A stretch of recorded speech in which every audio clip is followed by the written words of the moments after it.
మన ప్రభువైన యేసుక్రీస్తు నామమున అందరికి ప్రైజ్ ది లార్డ్.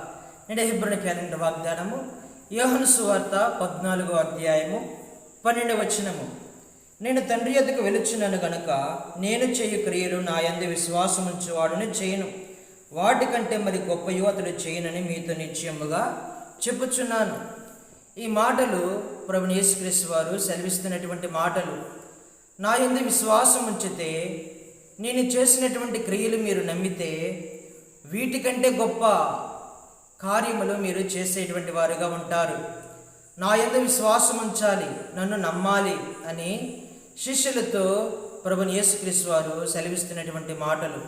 ఇక్కడ మనము చూస్తే యోహాను సువార్త 14వ అధ్యాయము 11వ వచనంలో, తండ్రి యందు నేనును నా యందు తండ్రి ఉన్నామని నమ్ముడి, లేదా ఈ క్రియల నిమిత్తమైనను నన్ను నమ్ముడి, నన్ను నమ్మాలి. అంటే నమ్మలేనటువంటి జీవితాలు ఉంటాయి.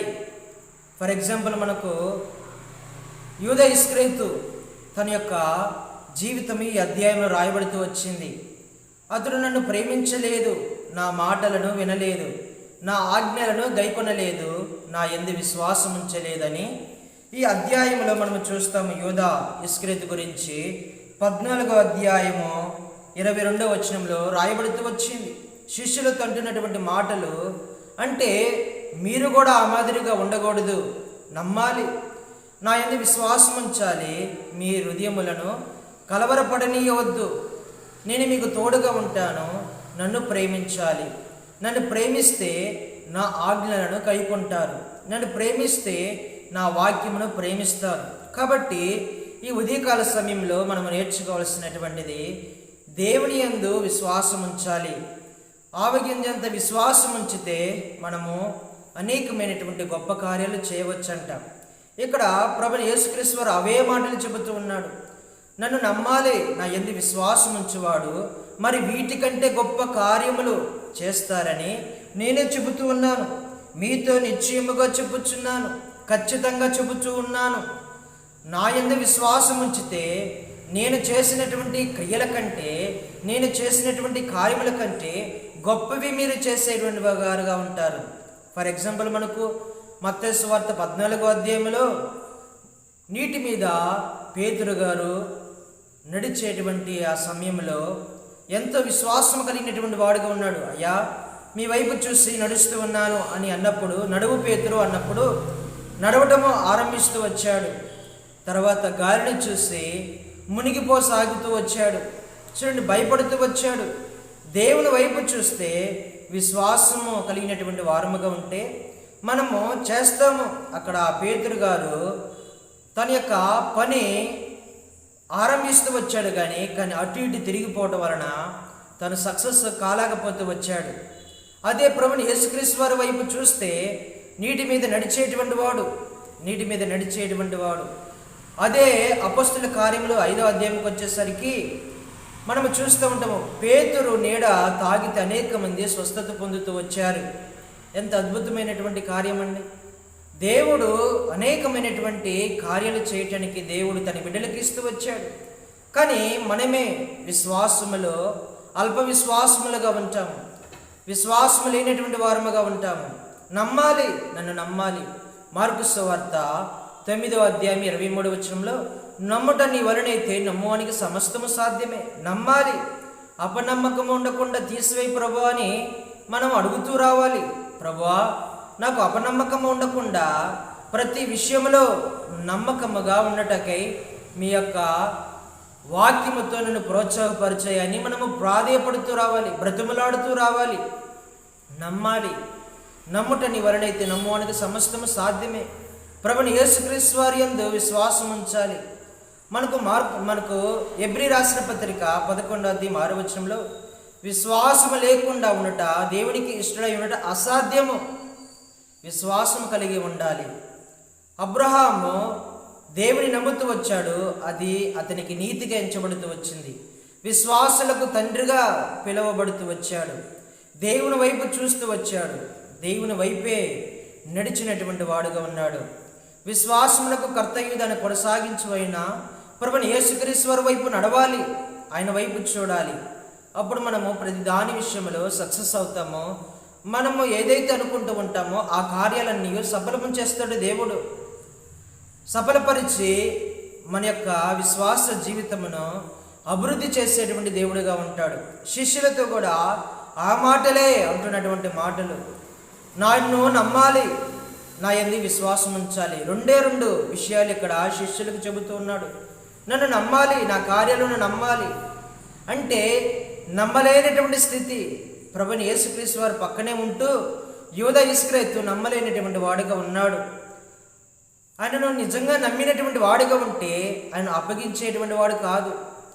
ఆయన నిజముగా ప్రేమిస్తే ఆయన అప్పగించేటువంటి వాడు కాదు. ఆయన నిజముగా ఆయన ఆజ్ఞలు గైకొంటే ఆయనను అప్పగించేటువంటి వాడు కాదు. దేవుడు మరొక కోణములో దేవుడు సిలువ వేయబడేవాడు. కానీ అదేమంటే మనము వాక్య లేఖన భాగాలు అని అనుకుంటూ ఉంటాము. దేవుడు సమస్తము అనేక ఆలోచనలు, ఉద్దేశములు వేరు. ఎలాగైనా సిలువ వేయబడవచ్చు, ఏ విధంగా అయినా మన పాపముల కొరకే రక్తము కార్చవచ్చు. కానీ ఇక్కడ స్పష్టంగా ఇక్కడ యోధా ఇస్కరియోతు గురించి రాయబడినటువంటి మాటలు, అతనిలోనికి సాతాను ప్రవేశించింది అని మనకి యోహాను సువార్త 13వ అధ్యాయంలో మనము చూస్తూ ఉంటాము. యోహాను సువార్త మనము ఆ అధ్యాయాల్లో చదువుతున్నప్పుడు సాతానుకు చోటిచ్చినటువంటి వాడని మనము చూస్తూ ఉంటాము. కాబట్టి వీటన్నిటిని మనము జ్ఞాపకము చేసుకోవాలి. శిష్యుల గురించి చెబుతున్నటువంటి మాటలు నమ్మాలి. ఎవరైనా సరే, శిష్యులే కానీ, దైవజనులే కానీ, విశ్వాసులే కానీ, గాయకులే కానీ, వాయిద్యాలు వాయించేవారు కానీ, ప్రతిదీ నమ్మాలి. నమ్ముట నీ వలనైతే నమ్మువానికి సమస్తము సాధ్యము. ఒకవేళ నీ హృదయం కలవరములో ఉన్నదేమో, ఇది కాదు అది కాదని నువ్వు ఒకవేళ అపజయము కలిగినటువంటి వారుగా, నిరుత్సాహము కలిగినటువంటి స్థితిలో ఉన్నావేమో, నీ హృదయంలో కలవరపడవద్దు. నమ్ము, దేవుని నమ్ము. ఈ ఉదయకాల సమయంలో దేవుని నమ్ము. నమ్ముట నీ వలనైతే సమస్తము సాధ్యము. ప్రతి విషయంలో నువ్వు ఎదుర్కొంటున్నటువంటి ఏ సమస్య అయినా దానిలో నా దేవుడు ఉంటాడని విశ్వాసంతో నమ్ము. నమ్మితే దేవుడు సహాయం చేస్తాడు. తర్వాత విశ్వాసము కలిగి ఉండాలి. దేవుడు నాకు తప్పక న్యాయం చేస్తాడు, తప్పక సహాయం చేస్తాడు, తప్పక నా పక్షాన ఉంటాడు అని నమ్ము. విశ్వాసం కలిగినటువంటి వాడివిగా ఉండు. గొప్ప కార్యాలు చూస్తావు.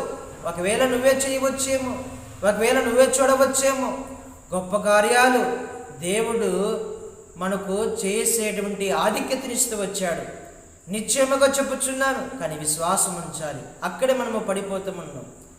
అంత్య దినాలలో విశ్వాసము కనుగొందమా అని మనకు లోకస్ వార్త 18వ అధ్యాయంలో మనము చూస్తూ ఉంటాము. కాబట్టి విశ్వాసం లేనటువంటి కారణము చేతనే మనము దేవుని కార్యములు చూడలేకపోతూ ఉన్నాం. విశ్వాసము లేదు కాబట్టి మనము దేవునిలో ఎదగలేకపోతూ ఉన్నాం. విశ్వాసము లేదు కాబట్టి దేవుడు అంటే ఏంటో మనకు అర్థము కావట్లేదు. అబ్రహాము గారి జీవితంలో వెళ్ళు అన్నప్పుడు లోబడుతూ విధేయత చూపిస్తూ వచ్చాడు. మనం వాక్యానికి ప్రాధాన్యత ఇవ్వాలండి. వాక్యం మనకి ఏదైతే చెబుతుందో దానిని వెనక్కి తిరిగి చూడకుండా నమ్మాలి. అంతే. ఏదైనా సరే వాక్యం మన దగ్గరకు వచ్చినప్పుడు, మనతో మాట్లాడుతున్నప్పుడు మనం నమ్మవలసిందే. దాంట్లో సందేహాలు ఏమీ వద్దు. అందుకని భక్సింగంకులు వాక్యానికి ఎక్కువ ప్రాధాన్యత ఇస్తూ వచ్చేవారు. వాక్యాన్ని నమ్మేటువంటి వారు, వాక్యమును ఆధారం చేసుకుని జీవించేటువంటి వారు. కాబట్టి మనము కూడా ఈ ఉదయకాల సమయంలో నమ్మాలి, విశ్వాసము కలిగినటువంటి వారముగా ఉండాలి. ఇలాగుంటే దేవుడు మన యెడల అనేకమైనటువంటి అద్భుతాలు, ఆశ్చర్య కార్యాలు చేస్తాడు. మనము కూడా చేసే శక్తి దేవుడు మనకి ఇస్తాడు. మనము చూసేటువంటి వారముగా ఉంటాం. శిష్యులతో అదే అంటున్నారు, నన్ను నమ్మితే, నన్ను నా యందు విశ్వాసం ఉంచితే గొప్ప కార్యాలు చేస్తాడని మీతో నిశ్చయముగా చెప్పుచున్నాను. అందుకనే పేతురు గారు దేవుని యొక్క వాక్యము బోధించినప్పుడు దాదాపుగా 3000 మంది బాప్తిస్మము పొందుతూ వచ్చారు. దేవుని యొక్క వాక్యము ఆయన అనుసరించి నడవటంలో ప్రయత్నం చేస్తూ వచ్చాడు. అపొస్తలుల కార్యముల మొదలు నుంచి పేతురు గారి యొక్క వాదన, దేవుని యొక్క పునరుద్ధాన శక్తి గురించి ఎంతో బలముగా బోధించినటువంటి వాడు, నమ్మినటువంటి వాడు, విశ్వాసము కలిగినటువంటి వాడు. అలాగ ఉన్నాడు కాబట్టి తన నీడ తగలంలోనే స్వస్థత కార్యాలు జరుగుతూ వచ్చాయి, అద్భుతాలు, ఆశ్చర్య కార్యాలు జరుగుతూ వచ్చాయి. కాబట్టి ఉదయకాల సమయంలో ప్రియ సహోదర సహోదరి, మనము నమ్మలేకపోతూ ఉన్నామా? విశ్వాసములో మనము అల్ప విశ్వాసంలో జీవిస్తూ ఉన్నామా? సందేహపడుతూ ఉన్నామా? దేవుని యందు విశ్వాసం లేకుండా జీవిస్తూ ఉన్నామా? ఈ ఉదయకాల సమయంలో దేవుడు మనతో మాట్లాడుతున్నటువంటి మాటలు విశ్వాసం ఉంచాలి, నమ్మాలి. ఇలాగా దేవుడు మనందరిని సిద్ధపరిచి నడిపించిన గాక. ప్రార్థన చేసుకుందాం. పరిశుద్ధుడా, ప్రేమగల తండ్రి, మీ దగ్గర నామాన్ని బట్టి వందనాలయ్యా. ప్రభా, మీ అందు విశ్వాసం ఉంచితే, మిమ్మల్ని నమ్మితే గొప్ప కార్యాలు చేస్తారని మాతో సెలవిస్తూ వచ్చారు. కానీ మేమే హృదయంలో కలవరాలు పెట్టుకొని విశ్వాసం లేకుండా నమ్మలేనటువంటి స్థితిలో ఉంటూ ఉన్నాం. ప్రభా, దయతో మమ్మల్ని క్షమించండి. ప్రభా, మమ్మల్ని కనికరించండి. మీ స్వరక్తం ఇచ్చి మమ్మల్ని క్షమించి విశ్వాసములో ప్రభా వృద్ధి చెందేవారముగా, నమ్మే విషయంలో వృద్ధి చెందేవారముగా ప్రభా గొప్ప కార్యాలు చేయడానికి మేము కూడా పని పూనుకొనుటకై సహాయం చేయమని ప్రభు చూపిస్తున్నామని, మీకు ఇష్టకరమైనటువంటి జీవితం జీవించుటకై సహాయం చేయమని, మీ వాక్యము మా దగ్గరకు వచ్చినప్పుడు వాక్యానుసారంగా జీవించుటకై మీ యొక్క పునరుద్ధాన శక్తి బలము మాకు తోడుగా ఉంచి నడిపిస్తున్నామని ప్రభుని యేసుక్రీస్తు వారి పరిశుద్ధ నామములో ప్రార్థించి అడిగి వేడుకుంటూ నామ తండ్రి, ఆమేన్. అందరికీ ప్రైజ్ ద లార్డ్.